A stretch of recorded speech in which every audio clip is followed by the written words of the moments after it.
शरद पूर्णिमा से लेकर कार्तिक पूर्णिमा तक के बीच में एक नियम बना लो कि मैं जल चढ़ाने रोज जाती हूँ। बाबा मैंने दिशा बदल कर देख ली, दुकान बदल कर देख लिया, व्यापार बदल कर देख लिया, घर बदल कर देख लिया, काम बदल कर देख लिया, पर मेरी दशा नहीं बदल रही। शिवजी पर जल आप चढ़ा लो। चढ़ाने के बाद एक चावल का दाना मैं अशोक सुंदरी वाली जगह पर समर्पित करूँ। उस एक चावल के दाने को 1 महीने तक आप रोज एक चावल का दाना लेकर जाओ, रोज चढ़ाओ, अपनी कामना कर कर। शरद पूर्णिमा से कार्तिक पूर्णिमा के बीच में जो प्रदोष पड़ती है, कार्तिक के महीने में जो 2 प्रदोष पड़े, शरद पूर्णिमा से लेकर कार्तिक पूर्णिमा के मध्य में जो प्रदोष पड़ती है, उस प्रदोष पर प्रदोष काल में अगर एक आधी चम्मच भी गौ माता का दूध मिल जाए, एक छोटी सी कटोरी में सीधे हाथ में दूध और उल्टे हाथ में दूध, जल का पात्र या उसी पात्र के ऊपर दूध का पात्र रखकर हाथ में लेकर जो शंकर के शिवालय में देहली पर खड़ा होकर शंकर से अपनी कामना कर कर शंकर के मंदिर में जाकर दूध अशोक सुंदरी वाली जगह पर चढ़ाकर जल शंकर के शिवलिंग पर जो समर्पित कर देता है, देव अधिदेव महादेव उसकी कामना पूर्ण कर देते हैं, पूर्ण करते हैं। दुनिया के लोग कहते हैं कि कार्तिक का महीना भगवान नारायण का है, दुनिया के लोग कहते हैं कार्तिक का महीना लक्ष्मी जी का है, दुनिया के लोग कहते हैं कार्तिक का महीना इन देवता का है, लक्ष्मी महारानी का है। जरा विचार करिएगा, माता लक्ष्मी स्वयं इस कार्तिक के महीने में शंकर भगवान की आराधना करती हैं। कार्तिक के महीने में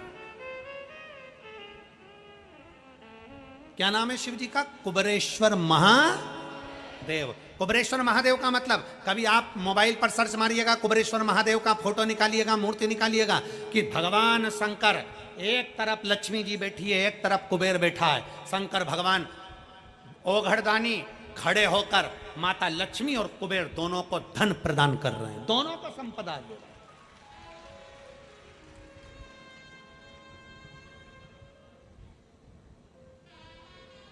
कभी कुबेरेश्वर बाबा का मूर्ति का दर्शन करिए।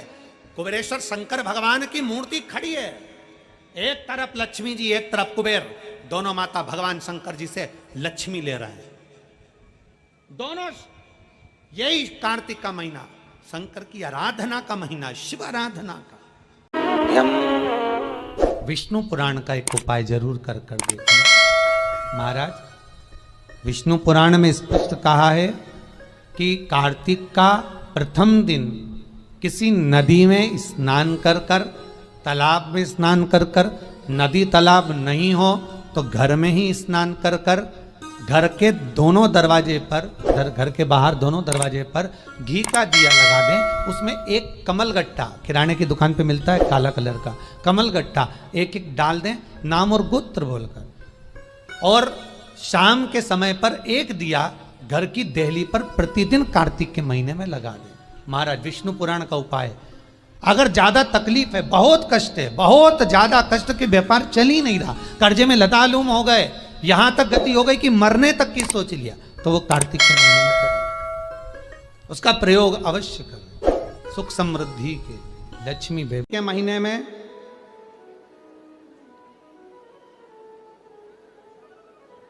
पूर्णिमा से पूर्णिमा के बीच में जो सोमवार पड़े, प्रदोष पड़े, शिवरात्रि पड़े, प्रयास करना, अगर बहुत कष्ट की जिंदगी चल रही हो तो शिवरात्रि, प्रदोष और जितने सोमवार पड़ रहे हो कार्तिक में 4-5 जो सोमवार पड़े, उसमें एक बेलपत्र अशोक सुंदरी वाली जगह पर और शमी पत्र देवाधिदेव महादेव के ऊपर,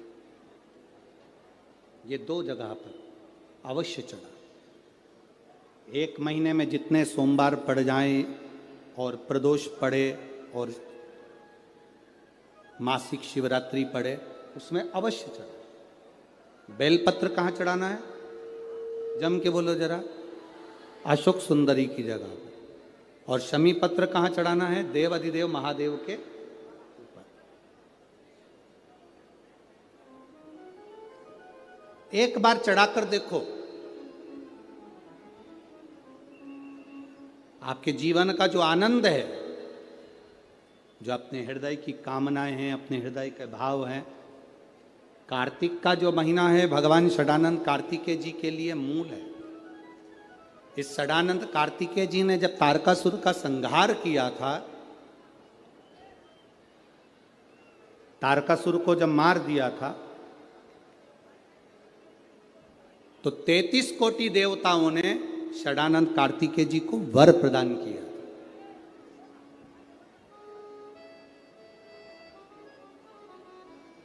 कार्तिकेय जी को वर प्राप्त हुआ।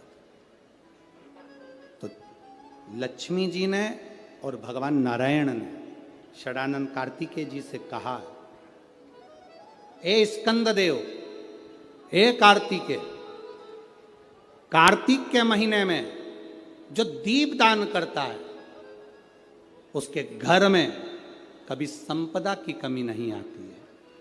कार्तिक महीने के दीपदान की महत्वता जैसे ही लक्ष्मी और नारायण ने कही, तब ब्रह्मदेव प्रकट हुए और देवादिदेव महादेव प्रकट हुए मां पार्वती के साथ में, और ब्रह्मा जी प्रकट हुए मां ब्रह्माणी के साथ में। उन्होंने वर प्रदान कर दिया। षडानंद कार्तिकेय भूलवश भी अगर कोई बेलपत्र और शमी पत्र दोनों एक साथ आपकी बहन अशोक सुंदरी और आपके पिता देवादिदेव महादेव को शमी पत्र जो समर्पित कर देगा, षडानंद कार्तिकेय इस कार्तिक के महीने में देवादिदेव महादेव कहते हैं उसके यहां कुबेर का भंडार शिव भर देते हैं। एक शमी पत्र, फिर समझिएगा, ये जो बेलपत्र है ये आप समर्पित करेंगे अशोक सुंदरी वाली जगह पर। कहाँ समर्पित करेंगे? अशोक सुंदरी की जगह। और शमी पत्र आप समर्पित करेंगे देवादिदेव महादेव के ऊपर। बस इसमें एक चीज का स्मरण अपने को करना है, जब अपन अशोक सुंदरी की जगह पर बेलपत्र चढ़ाएंगे तो ये डंडी का जो मुख है ये महादेव के जो खाली स्थान है, खाली वाली जगह, उसे ओर होगा। शमी पत्र की जो डंडी का मुख है इसी की ओर, जिस ओर तुमने बेलपत्र चढ़ाया है उसी ओर शमी पत्र की भी डंडी का मुख उसी ओर होगा। जहां पर आप बेलपत्र की डंडी का मुख रख रहे हैं उसी ओर शमी पत्र की डंडी का भी मुख उसी ओर होगा। हैं जिसके घर में बेलपत्र का वृक्ष लगा होता है उसके घर में काल भी महाकाल को देखकर डर जाता है और अंदर प्रवेश नहीं। इतना प्रभाव। और फिर कहेंगे अगर आपके घर में बेलपत्र का वृक्ष नहीं है तो एक नियम बनाओ कि रोज शिव के मंदिर में जब लोटा भर के जल चढ़ाओ तो उस जल को थोड़ा सा झेल कर लेकर आया करो। उस जल को थोड़ा सा लेकर आया करो और अपने दरवाजे पर उस जल का सींचन करा करो। घर के प्रत्येक व्यक्ति को थोड़ा थोड़ा जल आचमन करने के लिए दिया करो। आचमन। मान लो कोई वस्तु आपकी खो गई, कोई चीज नहीं मिल रही है, बहुत देर से आप ढूंढ रहे हो, प्रयास कर रहे हो। सुबह सुबह जब भगवान को जल चढ़ाने जाओ ना, तो जो जल लेकर आते हो ना उससे अपनी साड़ी का कोई भी पल्लू जरा सा भाग उसको गीला कर लिया थोड़ा सा, और उसको नेत्र से लगाकर घर में आकर उस वस्तु का स्मरण कर कर बाबा से प्रार्थना करो, बाबा मेरी वो सामग्री बहुत कीमती थी पर मिल नहीं रही। आप प्रयास करोगे ना बाबा तो ढूंढ सकते। विश्वास करता है 24 घंटा या 48 घंटे के अंदर वो सामग्री मिलेगी जरूर, जहां भी होगी वो प्राप्त हो जाएगी। खोजिए। शिव के चढ़े हुए जल में वो तत्व है, शंकर भगवान के चढ़े हुए जल में वो फल है। शंकर भगवान के स्पर्श मात्र से फिर निवेदन करेंगे कि भगवान को स्नान कराया हुआ पानी, आप में से कितने लोग हैं जो अपने घर में रोज भगवान को नहलाते हो? लड्डू गोपाल को, गणेश जी को, देवी जी को, देवता जी को, तुम्हारे घर में जो भी भगवान होंगे उनको रोज नहलाते हो कि नहीं नहलाते हो? बोलो, जम के बोलो जरा, नहलाते हो? तो तुमने जो भगवान को नहलाया उसका जो पानी आया वो पानी को बाथरूम में डालते हो क्या? आवाज नहीं आई, जम के बोलो। नहीं। उस पानी को गटर में डालते हो क्या? नल्ले में फेंकते हो? बाथ बेसिन में डालते हो? नहीं। रसोई घर में फेंक देते हो? नहीं। झूठे बर्तन में डालते हो? नहीं। बेकार कपड़ों में डालते हो? नहीं। उस पानी को कहां डालते हो? कहीं अच्छे बगीचे में, पेड़ पौधों में ले जाकर, कई लोग उस पानी को तुलसी जी में, कोई अच्छे बगीचे में, वो जो भगवान के स्नान का पानी है, भगवान के स्नान का जल है, उसको लोग अच्छी जगह पर ले जाकर डालते हैं। जरा विचार करना, पानी का मात्र भगवान से स्पर्श हुआ तो वो पानी बाथरूम में नहीं गया। उसी तरह आप रोज अगर भगवान के चढ़े हुए जल का स्पर्श करोगे तो तुम भी गलत जगह नहीं जाओगे, अच्छी जगह ही जाओगे, श्रेष्ठ जगह ही जाओगे। आप गलत जगह नहीं पहुंचोगे, आप गलत जगह नहीं जाओगे, श्रेष्ठ जगह आप पहुंचने का प्रयास करो। यदि मान लो घर में कोई एक व्यक्ति बिगड़ा हुआ है, मदिरा का नशा करता है, गांजा पीता है या गलत गलत व्यसन करता है, तो क्या उसको देखकर सारे घर के लोगों को बिगड़ना चाहिए? क्या करना चाहिए? उसको सुधारने का प्रयास करना चाहिए। उसको थोड़ा सुधारिए। अब वो सुधरेगा कैसे? घर से निकाल दोगे तो क्या सुधर जाएगा? झगड़ा करोगे तो सुधर जाएगा? लड़ लोगे तो सुधर जाएगा? नहीं। उसको सुधारने का सबसे सुंदर तरीका है कि उसको गलत लोगों की संगत में से हटाकर कहीं शिव पुराण में भजने वालों की संगत में बिठाना प्रारंभ कर दीजिए। धीरे धीरे उसको होटल से निकालकर देवालय तक भेजना प्रारंभ कर दीजिए। उसको गलत जगह से हटाकर भगवान की भक्ति की ओर लगाना प्रारंभ कर दीजिए। धीरे धीरे धीरे धीरे वो सब धीरे धीरे सब। और शिव महापुराण में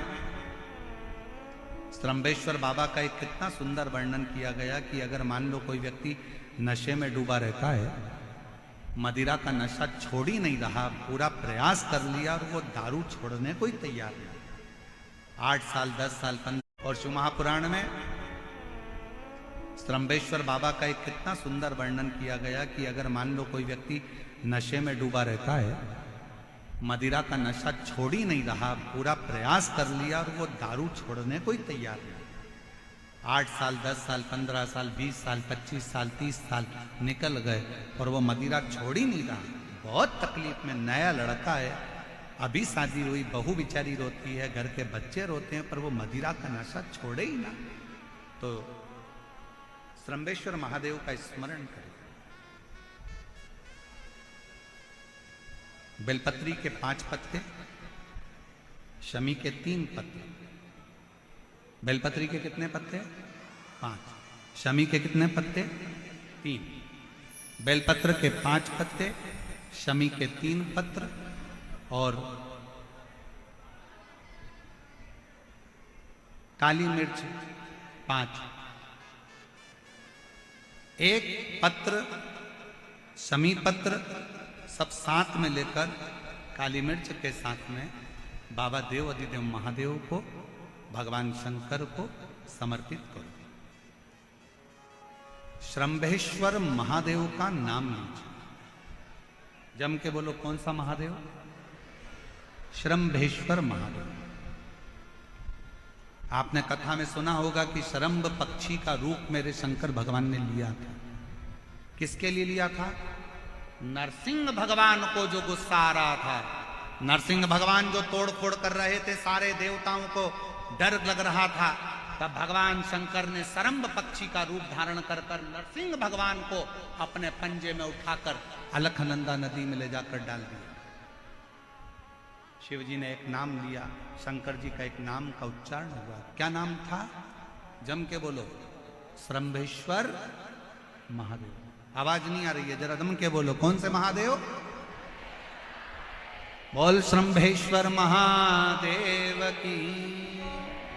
श्रम्भेश्वर महादेव 5 बेलपत्र, 5 कमल काली मिर्च, 3 शमी पत्र शंकर जी को चढ़ाकर बाबा से श्रम्भेश्वर महादेव का नाम लेकर विनय कर कर, बाबा आपकी कृपा होगी तो जीव नशे से मुक्त जरूर होगा। शंकर, आपकी कथा कहती है कि आप राम नाम की मस्ती में डूबते हो और नशे को त्यागते हो। बाबा, मेरे भी घर में एक व्यक्ति, उसका नाम ये है, ये गोत्र है, वो नशे में डूबा रहता है। बाबा, इसको नशे से बाहर निकालो। झोली पसार कर प्रणाम करो, अपने हाथ की हथेली को,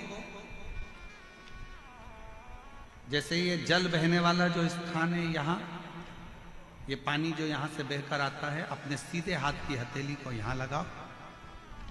सीधे हाथ की हथेली को यहाँ लगाकर फिर ये जो जलाधारी है, यहाँ अशोक सुंदरी का स्थान होता है, अपनी हथेली को यहाँ लगाओ।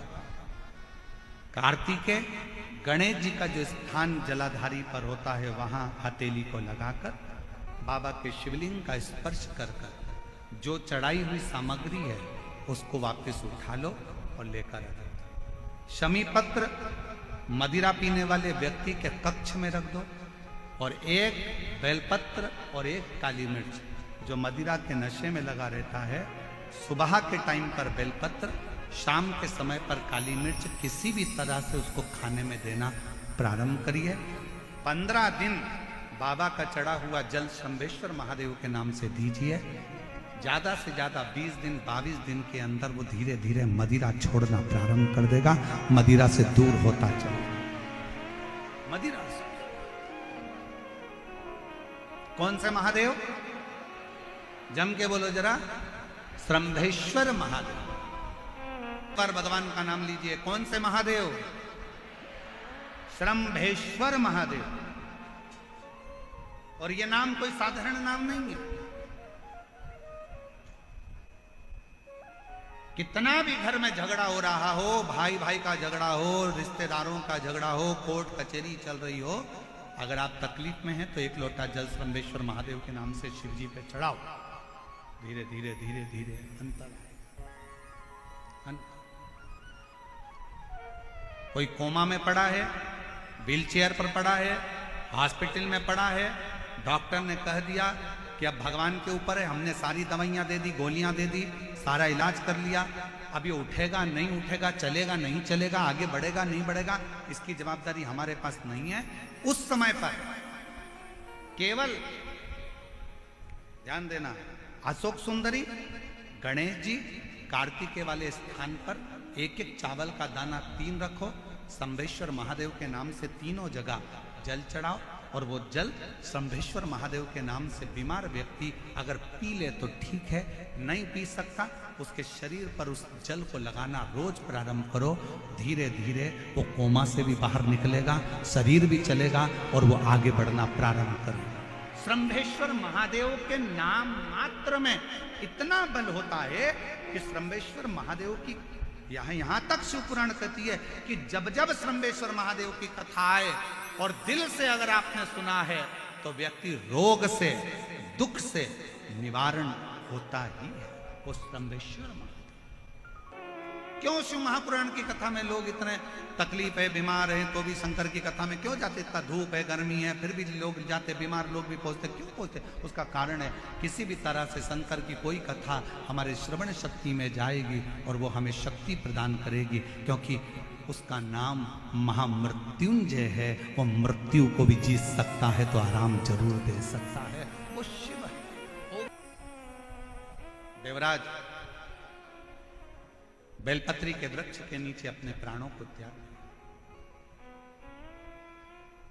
और देवराज ने बेलपत्र के वृक्ष के नीचे अपने प्राणों को त्यागा। इसलिए आज की शिक्षा तुम कॉलेज में कितने भी अच्छे पढ़ लो, कितने भी अच्छे स्कूल में पढ़ लो, कितनी भी अच्छी विद्या अध्ययन कर लो और कितना भी अच्छा एजुकेशन ग्रहण कर लो, पर जो पढ़ाई जो विद्या, जो शिक्षा तुम्हारे घर के बुजुर्ग, दादा दादी, तुम्हारे घर के नाना नानी जो बच्चों को शिक्षा देते हैं, दुनिया में वो शिक्षा किसी विद्यालय में प्राप्त नहीं हो सकती। वो किसी विद्यालय में प्राप्त, जो शिक्षा एक घर का बुजुर्ग दे सकता है, जो शिक्षा घर का एक बूढ़ा व्यक्ति दे सकता है, जो शिक्षा एक घर के नाना नानी, दादा दादी दे सकते हैं, वो शिक्षा किसी स्कूल और किसी कॉलेज में प्राप्त नहीं हो सकती। क्योंकि हमारे बुजुर्ग हमारे घर के पोता पोती को, नाती पंती को सिखाते हैं, मंदिर जाया करो, ले चरणामत ले, अगरबत्ती लगाओ, दिया लगाओ, प्रणाम करो, रामायण पढ़ो, गीता पढ़ो, गायत्री मंत्र का जाप करो, बोलो महामृत्युंजय मंत्र को बोलो, चलो हाथ जोड़ के बोलो श्री शिवाय नमस्तुभ्यम। घर के बुजुर्ग अपने घर के बच्चों को, पोता पोती को, नाती पंती को कुछ अच्छी शिक्षा देते हैं। और याद रखना, स्कूल और कॉलेज की शिक्षा एक बार तुम्हारे बुढ़ापे में काम आए कि ना आए, पर जो घर में बुजुर्ग शिक्षा देते हैं ना, वो तुम्हारे बुढ़ापे में जरूर काम आती है और तुम्हारा बुढ़ापा सुधार। इसलिए अपने घर के दादा दादी का, नाना नानी का सम्मान करना प्रारंभ करो, अपने घर के बुजुर्गों का आदर करना प्रारंभ करो, अपने घर के बुजुर्गों का, अपने माता पिता का आदर करना प्रारंभ करो, उनकी शिक्षा को ग्रहण करना प्रारंभ करो। श्री शिवाय नमस्तुभ्यम। हर हर महादेव दोस्तों।